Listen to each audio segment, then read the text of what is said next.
The first thing I noticed wasn't the door vanishing. It was the silence. The kind of heavy, pressing quiet that makes your ears ring. I had stepped into this room, this completely unremarkable, windowless box, looking for a shortcut through the old abandoned hotel. Now, I was a prisoner. I pushed against the spot where the door had been. Nothing. Just smooth, cold plaster. That's when the whispering started. It wasn't a human voice.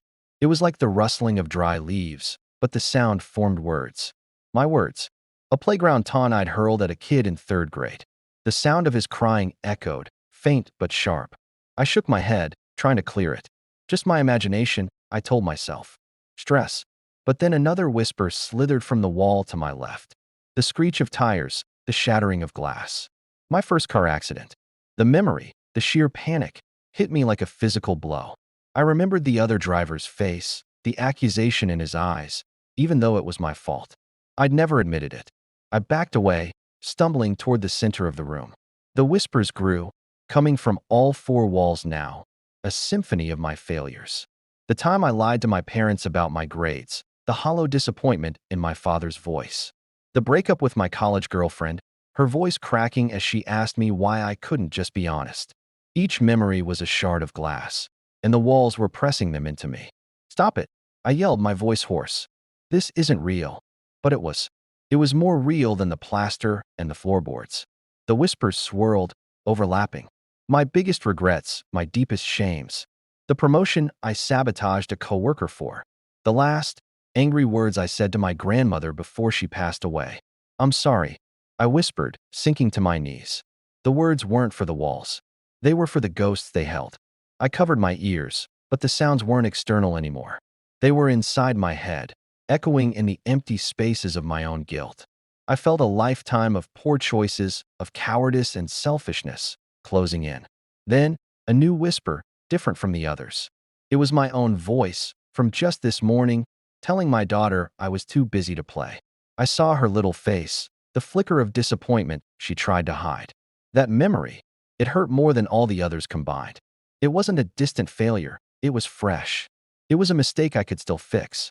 I stood up, my legs trembling. I didn't know how, but I had to get out of here. Not for me, but for her. I turned to face the wall that had held the first whisper. I placed my hand against it, not to push, but to listen. To finally, truly listen to the things I'd spent my life running from. The whispers continued, but now, I wasn't just their victim. I was their audience. And I would face every single one of them until I found a way out.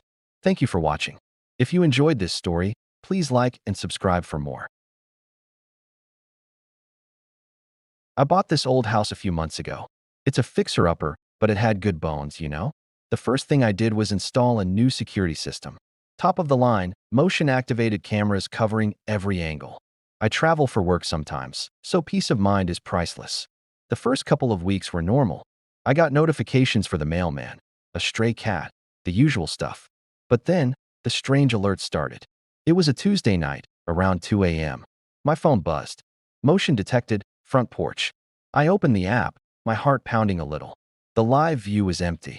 Just the porch light, the rocking chair, and the wind rustling the trees.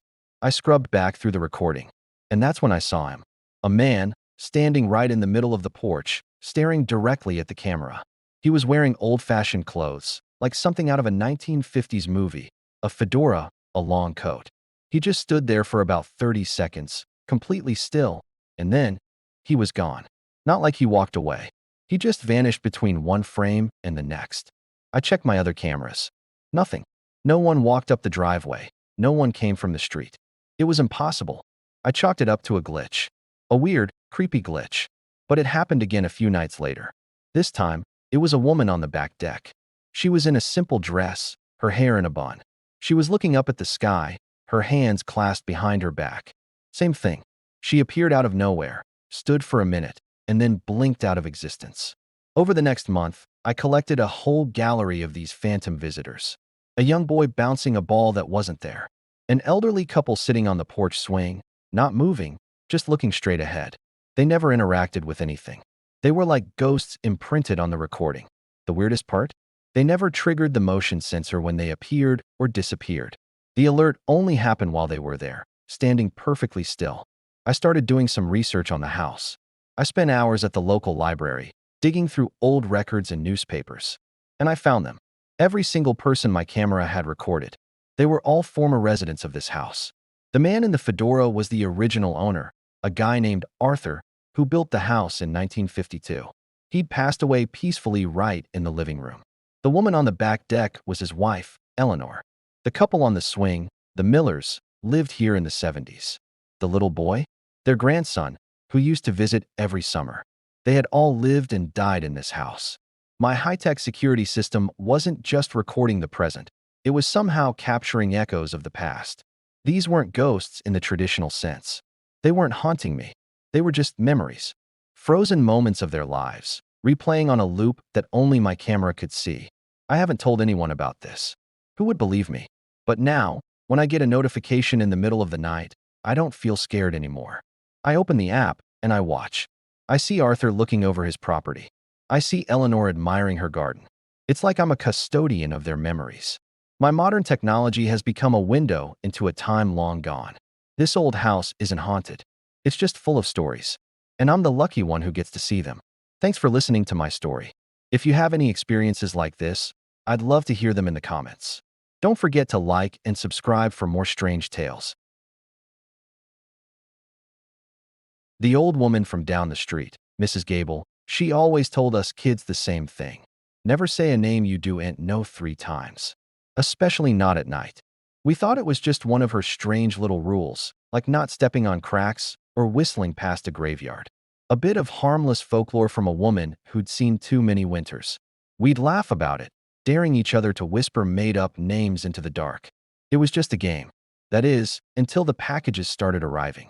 They weren't from Amazon or any delivery service I recognized. Just plain brown boxes, left right on my doorstep with no return address. The first one held a small, antique music box. It was beautiful, but it wouldn't play. The second, a week later, contained a single, dried black rose, its petals like brittle paper. The third held a tarnished silver locket, empty inside. Each package had a single name written on the tag in elegant, looping script, Kalen. I was intrigued, not scared. I searched the name online, but nothing concrete came up. It was ancient, Gaelic maybe. I asked my neighbors if they were expecting packages, if they knew a Kalen. Blank stares. It became the mystery of the month. My friends and I would joke about my secret admirer. Maybe Kalen is trying to woo you with creepy gifts, my friend Sarah teased over coffee. I laughed and said, well, if Kalen wants to meet me, they should just knock on the door. One evening, I was home alone, sorting through the strange gifts. The music box, the rose, the locket. They sat on my coffee table, a collection of oddities. I picked up the tag from the first box, tracing the letters with my finger. Kalen, I murmured, the name feeling strange on my tongue. It had a certain rhythm to it. Later, while looking for a misplaced remote, I found another tag under the sofa cushion. Kalen, I said again, a little louder, annoyed at the clutter. The house was quiet that night, the kind of quiet that feels heavy. I was getting ready for bed when I saw the empty locket on my nightstand. It seemed to glint in the lamplight. Without thinking, I picked it up, a strange feeling of finality washing over me. Who are you, Kalen? I whispered to the empty room. That was the third time. A soft knock echoed from my front door. Not a loud, demanding rap, but a gentle, patient tap, tap, tap. My blood ran cold. It was almost midnight. I wasn't expecting anyone. I crept to the peephole, my heart hammering against my ribs. There was no one there. The porch was empty, bathed in the pale glow of the street lamp. I shook my head, telling myself it was just the wind, the house settling. Then, from the other side of the door, a voice. It was smooth as silk, a low, melodic whisper that seemed to slide right through the wood. You called, it said. I froze, my hand hovering over the lock. The voice wasn't coming from the porch. It was coming from inside my living room. I slowly turned, my eyes wide with a terror I had never known. Standing by the coffee table, a tall shadow was unfolding itself from the darkness, a figure where there was no figure before. Its eyes glowed with a faint, embers-like light. It smiled, a slow, chilling curve of its lips. Thank you for the invitation. It purred, its voice the sound of forgotten secrets and broken promises. It's so lovely to finally be welcomed inside. The Kalen mystery was solved, and my real nightmare had just begun. It started 3 weeks ago. Every single night, without fail, my eyes would snap open at exactly 3:07 a.m. It wasn't a nightmare that woke me or a loud noise from outside. It was a sound, a quiet, rhythmic sound right beside my bed. Breathing, deep, slow, and ragged, like someone had just run a marathon and was trying to catch their breath in absolute silence. The first night, I was terrified. I froze, my heart hammering against my ribs. My room was pitch black, the kind of darkness that feels heavy, suffocating. I strained my ears, convincing myself I was just dreaming, or that it was the wind, or the house settling. But no, the sound was too distinct, too close. It was the unmistakable inhale and exhale of lungs. I lay there for what felt like an eternity, squeezed my eyes shut, and prayed for morning. When I finally dared to open them again, sunlight was streaming through my window, and the sound was gone. I tried to rationalize it. Maybe I had developed a new, weird kind of snoring. Maybe I had sleep apnea. I even downloaded a sleep tracking app on my phone to record the night. The next morning, I eagerly checked the recording. The app showed my normal sleep patterns, a few light snores here and there, and then, at exactly 3:07 a.m., there was a stretch of dead silence on my track. My phone hadn't picked up a thing, but I knew what I had heard. That night, I woke up again. 3:07 a.m. The breathing was there, a chilling metronome counting down to something. This became my new normal. I'd go to bed dreading the inevitable. I tried everything. I left the light on, but the breathing was still there, lurking just beyond the soft glow. I played white noise, but the rhythmic sound cut through it like a knife. I even slept on the couch one night. At 3:07 a.m., I woke up to the sound of breathing right next to my ear, the air from it feeling cold against my cheek.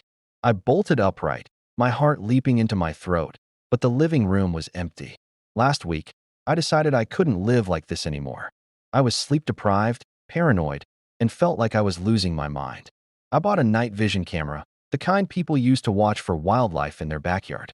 I set it up on my bookshelf, aimed directly at the side of my bed where the sound always came from. I needed proof. I needed to see what was tormenting me night after night. That night, going to sleep felt different. I wasn't just scared, I was determined. I felt like a hunter setting a trap. When my eyes snapped open, I glanced at the clock, 3:07 a.m. And there it was, the slow, deep breathing, filling the silence of my room. But this time, I didn't freeze. I lay perfectly still, pretending to be asleep, my mind racing about what the camera was capturing. The breathing continued for about 10 minutes. Then, as it always did, it just stopped. The silence that followed was somehow even more terrifying. The next morning, my hands were shaking as I retrieved the memory card from the camera and plugged it into my laptop. I skipped through the footage, my heart pounding with every click. I found the timestamp, 3:07 a.m. I watched, holding my breath. I saw myself sleeping, tossing and turning slightly. Nothing else. The room was empty. There was no shadowy figure, no monster, no ghost. Just me, alone in my bed. I was about to close the laptop, defeated and more confused than ever, when I noticed something. A small detail on the video playback bar. The audio track. It was flat for most of the night, with small peaks for my snoring. But at 3:07 a.m., a new, consistent, and powerful waveform appeared. The camera had recorded the sound. It was real, but that wasn't the scary part. As I zoomed in on the video, looking at myself in the grainy night vision, I saw it. At the exact moment the breathing sound started on the audio track, my own chest on the screen was perfectly still. For the entire 10 minutes that the ragged breathing filled my room, I wasn't breathing at all.